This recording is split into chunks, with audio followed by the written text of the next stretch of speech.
ഇന്ന് നമ്മൾ കാണാൻ പോകുന്ന കേസ് വളരെ വിചിത്രമായൊരു കേസാണ്.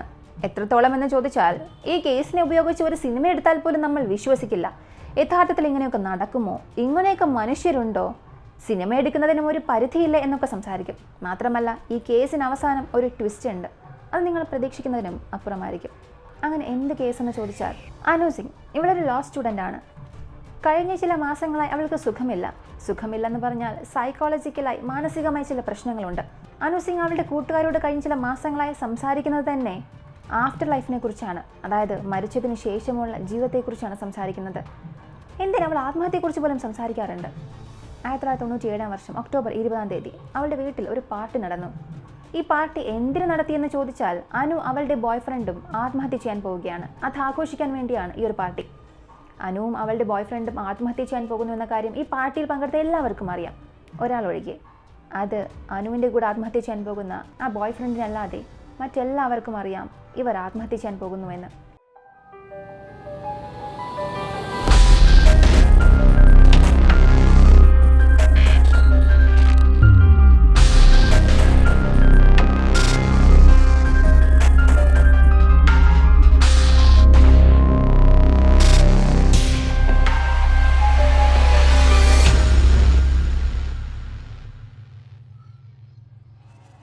ഒക്ടോബർ 20 അനുവിൻ്റെ വീട്ടിൽ പാർട്ടി നടന്നു എന്ന് പറഞ്ഞല്ലോ.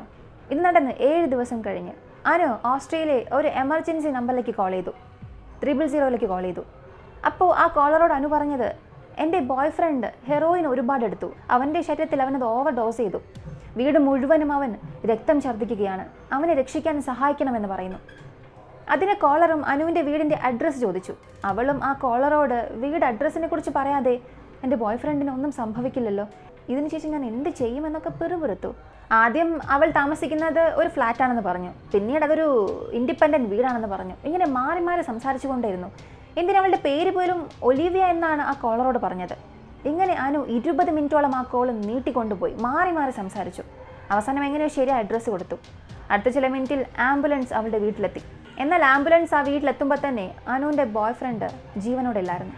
ആംബുലൻസിലുള്ള പാരാമെഡിക് ടീം അനുവിൻ്റെ ബോയ്ഫ്രണ്ടിന് CPR കൊടുക്കാൻ ശ്രമിച്ചു. അയാളുടെ നെഞ്ചിൽ സമ്മർദ്ദം ചെലുത്തി. അതിനുശേഷം അയാൾ മരിച്ചു എന്നുള്ളത് കൺഫേം ചെയ്തു. അവർ അങ്ങനെ പറഞ്ഞ ഉടനെ അനു അവരുടെ മുൻപിൽ തന്നെ നിലവിളിക്കാൻ തുടങ്ങി, കരയാൻ തുടങ്ങി. ഇങ്ങനെ സംഭവിക്കില്ല, ഇങ്ങനെ സംഭവിക്കാൻ പാടില്ല, ഞങ്ങൾ രണ്ടുപേരുമല്ലേ മരിക്കേണ്ടത്, അവൻ മാത്രം മരിച്ചാൽ എങ്ങനെ, ഇങ്ങനെയൊക്കെ പറയാൻ തുടങ്ങി. ഈ കേസിൽ ആദ്യത്തെ സസ്പെക്റ്റ് ആരെന്ന് ചോദിച്ചാൽ നിങ്ങൾക്ക് തന്നെ അറിയാം, അനു തന്നെയാണ്. അതിനുള്ള പ്രധാനപ്പെട്ട കാരണം, അനു വിചാരിച്ചിരുന്നുവെന്നുണ്ടെങ്കിൽ പെട്ടെന്ന് തന്നെ ആംബുലൻസിനെ വീട്ടിലെത്തിക്കാൻ സാധിക്കും. അനു ഉള്ളത് ഓസ്ട്രേലിയയിലാണ്. ആവറേജ് ഒരു ആംബുലൻസ് റീച്ച് ആകാനെത്തുന്ന സമയം 8 മുതൽ 9 മിനിറ്റ്. അതും അനു ഉള്ള സ്ഥലം ഓസ്ട്രേലിയയിലെ ക്യാപിറ്റലായ കാൻബറയിലാണ്.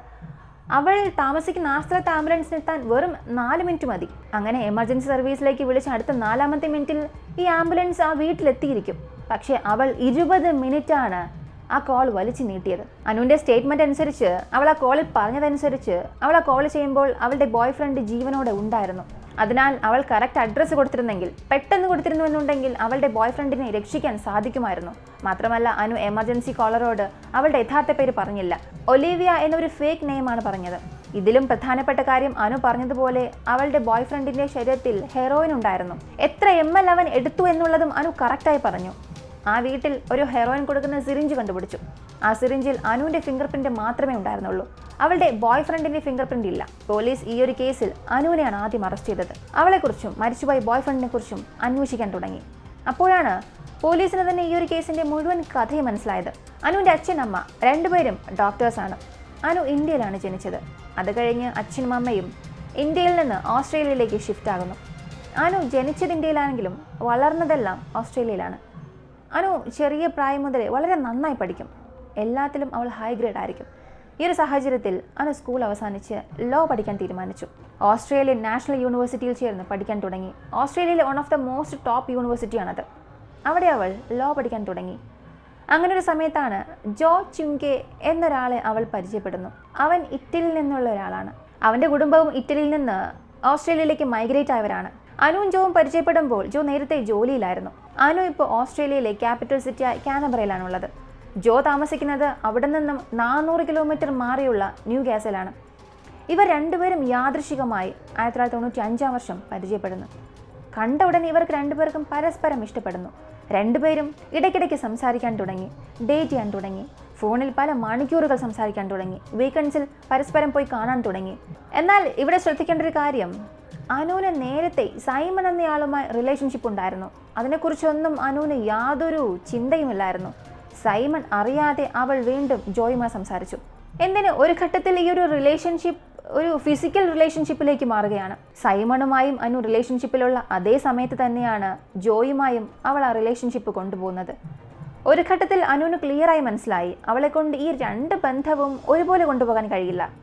അതുകൊണ്ട് അനു സൈമണിൻ്റെ റിലേഷൻഷിപ്പ് കട്ട് ചെയ്യുന്നു. ജോയുമായി അവളുടെ ബന്ധം മുന്നോട്ട് കൊണ്ടുപോയി. ഈ സമയത്താണ് അനുവിനൊരു ചിന്തയുണ്ടാകുന്നു. താൻ വളരെ വണ്ണം വയ്ക്കുന്നു എന്നൊരു ചിന്തയായിരുന്നു അത്. അവളുടെ ശരീരഭാരം കുറയ്ക്കാനായി തുടർന്ന് ഡയറ്റ് എടുക്കാൻ തുടങ്ങി, ജിമ്മിൽ പോകാൻ തുടങ്ങി. ഒരു ഘട്ടത്തിൽ മെലിയാനും തുടങ്ങി. അനു മെലിഞ്ഞതിന് ശേഷം അവൾക്ക് ഹൈപ്പോകോൺട്രിയ വരാൻ തുടങ്ങി. ഹൈപ്പോകോൺട്രിയ എന്ന് പറഞ്ഞാൽ മറ്റൊന്നുമല്ല, സാധാരണ ഒരു കാര്യത്തെ വളരെ വലിയൊരു കാര്യമായി കാണുന്നതാണ്. ഉദാഹരണം, ഈ ഹൈപ്പോകോൺട്രിയ പേഷ്യൻസ് നോർമൽ തലവേദന വന്നാൽ പോലും എൻ്റെ തലയിൽ എന്തോ ഒരു മുഴയുണ്ടെന്ന് ചിന്തിക്കും, എനിക്ക് ക്യാൻസർ ഉണ്ട്, ഇങ്ങനെയൊക്കെ ചിന്തിക്കും. അതുകൊണ്ട് അവൾ മെലിഞ്ഞതിന് ശേഷം ചിന്തിച്ചത് തനിക്ക് മസിൽ ഡിസീസ് ഉണ്ട് എന്ന്. അതുകൊണ്ടാണ് താൻ മെലിഞ്ഞത് എന്നും ചിന്തിച്ചു. എന്തിനാ അവൾ എത്രത്തോളം ആ ചിന്തയിലോട്ട് പോയെന്ന് ചോദിച്ചാൽ, തനിക്ക് എയ്ഡ്സ് വന്നു എന്ന് പോലും പലരോടും പറഞ്ഞു. തനിക്ക് വളരെ വിചിത്രമായ ഒരു രോഗമുണ്ട് എന്ന ഒരു തെറ്റായ പ്രതിബിംബം അവൾ ഉണ്ടാക്കി. എന്തിന് അനു ഒരുപാട് പേരോട് പറഞ്ഞത് ഞാൻ പെട്ടെന്ന് തന്നെ മരിക്കും, ഇങ്ങനെയൊക്കെ. ഈ സാഹചര്യത്തിലാണ് അനു ജോയുമായി സംസാരിക്കുന്നത് കൂട്ടാൻ തുടങ്ങി. ജോ ഓഫീസിൽ നിന്ന് വീട്ടിൽ വന്നത് മുതൽ അനുവിനോട് മാത്രമേ സംസാരിക്കുകയുള്ളൂ. ജോയുടെ കുടുംബത്തിൽ ഒരു ശീലമുണ്ട്, എത്രയൊക്കെ തിരക്കുണ്ടെങ്കിലും രാത്രി ഭക്ഷണം ഒരുമിച്ച് കഴിക്കണം. എന്നാൽ അനുവിന് ഈ ഒരു പ്രശ്നം വന്നതിന് ശേഷം ജോ രാത്രി ഭക്ഷണം അവൻ്റെ കുടുംബവുമായി കഴിക്കില്ല, അവളോട് മാത്രം സംസാരിച്ചു കൊണ്ടിരിക്കും. ജോയുടെ അമ്മ അനുവിനോട് സംസാരിച്ച് യാചിക്കാൻ തുടങ്ങി. ഓഫീസിൽ നിന്ന് തിരിച്ചു വരുന്ന അവനെ 1 മണിക്കൂർ നിനക്കൊന്ന് വെറുതെ വിട്ടൂടെ? 6 മണിക്കാണ് അവൻ വീട്ടിൽ വരുന്നത്, അതിനുശേഷം അവൻ 1 മണിക്കൂറൊന്ന് റെസ്റ്റ് എടുത്തോട്ടെ, ഞങ്ങളുമായി സമയം ചെലവഴിക്കാൻ അവനെ ഒന്ന് അനുവദിക്കാമോ? ഒരു 7 മണിക്ക് ശേഷം നീ അവനെ വിളിച്ചാൽ പോരെ എന്ന് ചോദിച്ചു. എന്തിന്? അവൾ ഫോണിൽ മാത്രമല്ല നേരിൽ പോലും വളരെ വിചിത്രമായി പെരുമാറി. എപ്പോഴും ജോയോട് ചേർന്ന് നിൽക്കും. അച്ഛനും അമ്മയും ജോയുമായി ഒറ്റയ്ക്ക് സംസാരിക്കുന്ന സമയത്ത് പോലും അവൾ ഓടി വന്ന് ജോയെ കെട്ടിപ്പിടിക്കും, അവനെ ചേർന്ന് നിൽക്കും. അച്ഛനും അമ്മയും അവനോട് എന്ത് സംസാരിക്കുന്നു എന്നുള്ളത് ശ്രദ്ധിച്ച് കേട്ടുകൊണ്ടിരിക്കും. ഈ സാഹചര്യത്തിലാണ് 1997 വർഷം ഞാൻ കാനബറയിൽ പോയി അനുവുമായി ചേർന്ന് താമസിക്കാൻ പോകുന്നുവെന്ന് ജോ പറഞ്ഞു. Living together. പെട്ടെന്ന് തന്നെ ജോയിൻ്റെ അച്ഛനും അമ്മയും ഈ ഒരു തീരുമാനത്തെ എതിർത്തു. കാരണം അവൾക്ക് നേരത്തെ മാനസിക പ്രശ്നങ്ങളുണ്ട്, ഈ സമയത്ത് നീ അവിടെ പോകുന്നത് ശരിയല്ല എന്ന് പറഞ്ഞു. എന്നാൽ ജോ പറഞ്ഞത് അവൾക്ക് സുഖമില്ല, ഷീ സിക്ക്. ഈ സമയത്ത് ഞാനാണ് അവളുടെ കൂടെ ഇരിക്കേണ്ടത്, മറ്റാരാണ് അവളെ നോക്കാനുള്ളത്? അതുകൊണ്ട് ഞാൻ അവിടേക്ക് തന്നെ പോകുമെന്ന് പറഞ്ഞ് അവിടെ പോയി അവളുമായി ജീവിക്കാൻ തുടങ്ങി. ജോ കാനബറയിലേക്ക് പോയതിനു ശേഷം അനുവിൻ്റെ അവസ്ഥ വീണ്ടും മോശമാകാൻ തുടങ്ങി. എത്രത്തോളം എന്ന് ചോദിച്ചാൽ, ഒരു ദിവസം 10 തവണ മദ്യപിക്കാൻ തുടങ്ങി, ആത്മഹത്യയെക്കുറിച്ച് കൂട്ടുകാരോട് സംസാരിക്കാൻ തുടങ്ങി. എന്തിന്? അനുവിൻ്റെ അമ്മ അവളെ ഒരു സൈക്കോളജിക്കൽ ഡോക്ടറെ അടുത്ത് കൊണ്ടുപോയപ്പോൾ അവൾ പറഞ്ഞത്, എനിക്ക് ചിലരെ കൊല്ലണമെന്ന് തോന്നുന്നു. ആ ലിസ്റ്റിൽ അവളുടെ എക്സ് ബോയ് ഫ്രണ്ട് സൈമൺ ഉണ്ടായിരുന്നു, ജോ ഉണ്ടായിരുന്നു. അവൾ സന്തോഷമായിരിക്കണം എന്നതിന് വേണ്ടി ഒരു നാട്ടിൽ നിന്നും മറ്റൊരു നാട്ടിലേക്ക് വന്ന് അവളുടെ കൂടെ ജീവിക്കുന്ന ജോയിനെ കൊല്ലണം എന്ന് പോലും അവൾ ആഗ്രഹിച്ചു. എന്തിനാണ് നീ ജോയെ കൊല്ലാൻ ആഗ്രഹിക്കുന്നത് എന്ന് ഡോക്ടർ അവളോട് ചോദിച്ചപ്പോൾ അവൾ പറഞ്ഞ മറുപടി, ഞാൻ ചില വർഷങ്ങൾക്ക് മുൻപ് ഭാരം കുറയ്ക്കാൻ ശ്രമിച്ചു. അപ്പോൾ ജോ എനിക്ക് ഒരു മരുന്ന് പറഞ്ഞു തന്നു. അവൻ തന്ന മരുന്ന് സത്യത്തിൽ ഒരു മരുന്നല്ല, ഒരു വിഷമായിരുന്നു, സ്ലോ പോയ്സൺ. അത് കഴിച്ചതുകൊണ്ടാണ് എനിക്ക് രോഗം തന്നെ വന്നത്. എൻ്റെ മസിൽസ് എല്ലാം അഴുകാൻ തുടങ്ങി, ഞാൻ മെലിയാൻ തുടങ്ങി, ഇപ്പോൾ മരിക്കാൻ പോലും പോകുന്നുവെന്ന് അനു ഡോക്ടറോട് പറഞ്ഞു. ഇപ്പോൾ ഡോക്ടർ അനുവിൻ്റെ മുഴുവൻ ശരീരവും പരിശോധിക്കുന്നു, എല്ലാ ടെസ്റ്റും ചെയ്യുന്നു. അവൾക്ക് യാതൊരു രോഗവുമില്ല, വെറും മാനസിക രോഗം മാത്രമേ ഉള്ളൂ. ഇങ്ങനെ അനു അവളുടെ കൂട്ടുകാരോട് ഞാനും എൻ്റെ ബോയ് ഫ്രണ്ടും ചേർന്ന് ആത്മഹത്യ ചെയ്യാൻ പോകുന്നു എന്ന് പറഞ്ഞു. ആഫ്റ്റർ ലൈഫിനെ കുറിച്ച് സംസാരിക്കാൻ തുടങ്ങി. ഇതിനായി അവളുടെ വീട്ടിൽ ഒക്ടോബർ മാസം 20-ാം തീയതി ഒരു പാർട്ടി നടക്കുന്നു. സത്യത്തിൽ ഇവർ രണ്ടുപേരും ചേർന്ന് ആത്മഹത്യ ചെയ്യാൻ പോകുന്നതല്ല, പകരം അനു ജോയെ കൊല്ലാനാണ് പോകുന്നത്. അങ്ങനെ ഒരു കൊലപാതകം ചെയ്ത് പോലീസിൽ നിന്നും രക്ഷപ്പെടാൻ അനു ഇപ്പോൾ ചെയ്തൊരു കാര്യം, അവളുടെ കോളേജ് ലൈബ്രറിയിൽ ചെന്ന് ഒരുപാട് ബുക്കുകൾ റെഫർ ചെയ്യുന്നു, റിസർച്ച് ചെയ്യാൻ തുടങ്ങി. അത് കഴിഞ്ഞ് അവളുടെ ഫ്രണ്ട് മാധവിയുടെ സഹായത്തോടു കൂടി ഡ്രഗ് ഡീലറിൽ നിന്ന് തോക്ക് വാങ്ങാൻ ശ്രമിക്കുന്നു. പക്ഷേ ആ ഡ്രഗ് ഡീലർ പറഞ്ഞത് തോക്കൊന്നും തരാൻ സാധിക്കില്ല. അതുകൊണ്ട് അനു വീണ്ടും അവളുടെ കോളേജ് ലൈബ്രറിയിൽ ചെന്ന് ഒരുപാട് റിസർച്ചുകൾ ചെയ്യാൻ തുടങ്ങി. ഇത്തവണ ഹെറോയിൻ ഉപയോഗിച്ച് ജോയെ കൊല്ലാം എന്ന് തീരുമാനിച്ചു. എന്തിനാ പഴയ ഡ്രഗ് ഡീലറോട് ചെന്ന് തന്നെ ഹെറോയിൻ വാങ്ങുന്നു. എത്ര ഡോസ് കൊടുത്താൽ ഓവർ ഡോസായി ഒരാൾ മരിക്കും എന്നുള്ള വിവരങ്ങളെല്ലാം മനസ്സിലാക്കുന്നു. അതനുസരിച്ച് 2 സിറിഞ്ച് ഹെറോയിൻ അനു വാങ്ങുന്നു. ഇതിനുശേഷമാണ് അവളുടെ വീട്ടിൽ ആ പാർട്ടി നടത്തിയത്. ഈ പാർട്ടി അവസാനിച്ച് ഒക്ടോബർ 21 അതിരാവിലെ അവളുടെ എല്ലാ കൂട്ടുകാരും പുറത്തു പോയതിനു ശേഷം അനു ജോയുടെ മദ്യത്തിൽ മയക്കുമരുന്ന് കലർത്തുന്നു. അത് ജോ കുടിച്ചതിനു ശേഷം അവൻ്റെ ശരീരത്തിൽ ഹെറോയിൻ കുത്തിവയ്ക്കാൻ ശ്രമിച്ചു. പക്ഷെ അവളെ കൊണ്ട് ശരിയായി ഞരമ്പ് കണ്ടുപിടിക്കാൻ കഴിഞ്ഞില്ല. അതുകൊണ്ട് അതിലുള്ള പകുതിയിൽ കൂടുതൽ ഹെറോയിനും വേസ്റ്റ് ആകുന്നു. ഇത് കഴിഞ്ഞ് അനു ചെയ്തത് എങ്ങനെ ശരിയായി ഇഞ്ചക്ഷൻ ഞരമ്പിൽ കുത്തണം എന്നുള്ളത് പ്രാക്ടീസ് ചെയ്യാൻ തുടങ്ങി. അത് കഴിഞ്ഞ് വീണ്ടും ഒക്ടോബർ 24 മറ്റൊരു പാർട്ടി നടത്തി. ഇപ്പോഴും ചുറ്റുമുള്ള എല്ലാവർക്കും അറിയാം ജോയും അനുവും ആത്മഹത്യ ചെയ്യാൻ പോകുന്നുവെന്ന്. എന്നാൽ അനു കൊല്ലാൻ പോകുന്നുവെന്ന് ആർക്കും അറിയില്ല. ജോ ചിന്തിച്ചത് ഒക്ടോബർ 20 അവൻ ഒരുപാട് മദ്യപിച്ചതുകൊണ്ട് നന്നായി ഉറങ്ങി, ഒരുപാട് ഉറങ്ങിയതായി അവൻ വിശ്വസിച്ചു. ഇപ്പോൾ ഒക്ടോബർ 24 പാർട്ടി അവസാനിച്ചു.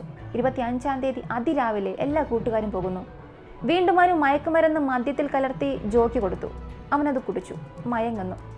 ഇപ്പോൾ അവൻ്റെ ശരീരത്തിൽ ഹെറോയിൻ കുത്തിവെക്കാൻ തുടങ്ങി. അടുത്ത ദിവസം മുഴുവനും അവൻ്റെ ശരീരത്തിൽ ഹെറോയിൻ കുത്തിക്കൊണ്ടേയിരുന്നു. പക്ഷെ അവൻ മരിച്ചതേയില്ല. ഒരു ഘട്ടത്തിൽ അവളുടെ കയ്യിലുണ്ടായിരുന്ന എല്ലാ ഹെറോയിനും കഴിഞ്ഞു. ഇപ്പോൾ അവൾ ചെയ്തത് അതേ ഡ്രഗ് ഡീലറോട് ചെന്ന് വീണ്ടും ഒരുപാട് ഹെറോയിൻ വാങ്ങി മയങ്ങിക്കിടക്കുന്ന അവൻ്റെ ശരീരത്തിൽ കുത്തിവെക്കാൻ തുടങ്ങി. ഒരു ഘട്ടത്തിൽ അവൻ രക്തം ഛർദ്ദിക്കുകയും മരിക്കുകയും ചെയ്തു. ഈ കേസിലുള്ള വളരെ വിചിത്രമായ കാര്യം എന്തെന്ന് ചോദിച്ചാൽ അനുവും ജോയും ആത്മഹത്യ ചെയ്യാൻ പോകുന്നു എന്നുള്ളത് അവരുടെ കൂട്ടുകാർക്കെല്ലാം അറിയാം. എന്നാൽ അവരാരും അത് തടയാൻ ശ്രമിച്ചില്ല. എന്തിന്? അവളുടെ കൂട്ടുകാരി മാധവിക്ക് പോലും 2 പേരും ആത്മഹത്യ ചെയ്യാൻ ശ്രമിച്ചു എന്നുള്ളത് അറിയാം. പക്ഷെ അവൾ തന്നെ ആത്മഹത്യക്ക് അവരെ സഹായിക്കുകയാണ് ചെയ്തത്. ഈ ഒരു കേസിൽ കോടതിയിൽ വന്ന വിധി അനുവിന് മാനസികമായ പ്രശ്നങ്ങളുള്ളതുകൊണ്ട് അവൾക്ക് 3 വർഷത്തെ ശിക്ഷ മാത്രമേ കൊടുക്കാൻ സാധിക്കൂ എന്ന്. ഈ 3 വർഷത്തെ ജയിൽ ശിക്ഷയിൽ അവൾ ജയിലിനുള്ളിൽ തന്നെ ക്രിമിനോളജി പഠിച്ചു. പുറത്തു വരുമ്പോൾ ഒരു ക്രിമിനോളജി പഠിച്ച വക്കീലായി പുറത്തേക്ക് വരുന്നു. ശരി, ഈ ഒരു കേസിൽ എന്നൊരു ട്വിസ്റ്റ് ഉണ്ടെന്ന് നീ ആദ്യം പറഞ്ഞല്ലോ, അത് എന്താണ് എന്നല്ലേ ഇപ്പോൾ ചിന്തിക്കുന്നത്? അനുവിൻ്റെ ചില ഫ്രണ്ട്സ് മീഡിയയിൽ പറഞ്ഞത് അനു എങ്ങനെ കൊല്ലാൻ പോകുന്നുവെന്ന് അവളുടെ കോളേജ് ലൈബ്രറിയിൽ ചെന്ന് റിസർച്ച് ചെയ്തല്ലോ. അപ്പോൾ അവൾ പഠിച്ചത് വെറും തോക്കിനെക്കുറിച്ചും ഡ്രഗിനെക്കുറിച്ചും മാത്രമല്ല, സൈക്കോളജിയെക്കുറിച്ചും അവൾ പഠിച്ചു. ഇത് പഠിക്കുന്നത് മൂലം അവൾ മനസ്സിലാക്കിയ ഒരു കാര്യം, കോടതിയിൽ ഒരാൾക്ക് ഭ്രാന്തുണ്ട് എന്ന് തെളിയിക്കുന്നത് വളരെ എളുപ്പമുള്ള ഒരു കാര്യമാണെന്ന് അവൾ പഠിച്ചതായി അവളുടെ ഫ്രണ്ട്സ് പറഞ്ഞു. ഇതെല്ലാം അനുവിൻ്റെ പദ്ധതി തന്നെയായിരുന്നു. ജോയെ കൊല്ലുന്നതിന് വേണ്ടി അവൾ ഭ്രാന്തിയെ പോലെ അഭിനയിച്ചു. അവൾ വിചാരിച്ചതുപോലെ തന്നെ പോലീസ് അകപ്പെടുകയും അടുത്ത 3 വർഷത്തിൽ ക്രിമിനോളജി ഡിഗ്രിയോടുകൂടി പുറത്തേക്ക് വരികയും ചെയ്തു. ഈ ഒരു കേസ് അവസാനം വരെയും കേട്ട ചിലർക്കെങ്കിലും എവിടെയോ എന്തൊക്കെയോ പുറത്തേക്കിയിട്ടുണ്ടല്ലോ എന്ന് തോന്നിയിട്ടുണ്ടാകും. അതെ, എനിക്കും ഈ ഒരു കേസ് അവസാനിച്ചപ്പോൾ ഇതേ ചിന്ത തന്നെയായിരുന്നു. എവിടെയോ എന്തൊക്കെയോ കുറവുള്ളതുപോലെ, എവിടെയോ എന്തൊക്കെയോ പൊരുത്തക്കേട്ടുള്ളതുപോലെ. ഈ ഒരു കേസിനെ കുറിച്ച് നിങ്ങൾ എന്താണ് ചിന്തിക്കുന്നത്?